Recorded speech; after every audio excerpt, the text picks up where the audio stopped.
என்னோட TN tax சேனலில் LPU பற்றின என்னுடைய எக்ஸ்பீரியன்ஸை நான் உங்ககிட்ட ஷேர் பண்ணணும்னு நினைக்கிறேன். பிகாஸ் என் பொண்ணு எல்பியூவில் ஜாயின் பண்ணும்போது எனக்கு ரொம்பவே டவுட் இருந்துச்சு. At the same time information யார்கிட்ட கலெக்ட் பண்ணணும்னு தெரியாமல் ரொம்பவே கன்ஃபியூஷாக இருந்துச்சு. என்னை மாதிரி எத்தனை பேரண்ட்ஸ் இருக்காங்கன்னு தெரியலை. ஸோ அவங்களுக்கெல்லாம் ஒரு கைடன்ஸ் வேணும் அப்படிங்கிறதுக்காக என்னோடய சேனலில் எல்பியூ பற்றின வீடியோஸ் அப்டேட்ஸ் எல்லாம் நான் கொடுக்கணும்னு இருக்கேன். உங்கள் சில்ட்ரன்ஸ் அங்கே படித்தா உங்களுக்கு யூஸ்ஃபுல்லாக இருக்கும். இல்லை ஃப்யூச்சரில் சேர்க்கணுங்கிற மாதிரி ஐடியா இருந்துச்சுன்னா கண்டிப்பாக உங்களுக்கு ஹெல்ப்ஃபுல்லாக இருக்கும். அட்டண்டன்ஸ் ஆக்டிவிட்டீஸ், காலேஜ் ஸ்டடி ரிலேட்டடான மெசேஜஸ் எப்படி பார்க்கணுங்கிறத சொல்கிறேன்.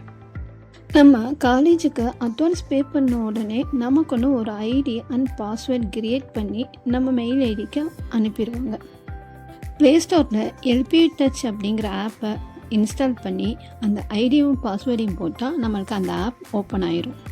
ஸ்டார்டிங்கில் அந்த ஆப் எங்களுக்கு பிளாங்காக தான் இருந்துச்சு. பிகாஸ் அட்வான்ஸ் மட்டும்தான் பே பண்ணியிருக்கோம், மற்றபடி கன்ஃபர்மேஷன் பண்ணலை. ஸோ சீட்டு கன்ஃபார்ம் பண்ணதுக்கப்புறம் தான் ஒன்று வியூ ஆக ஆரம்பிச்சிச்சு எங்களுக்கு.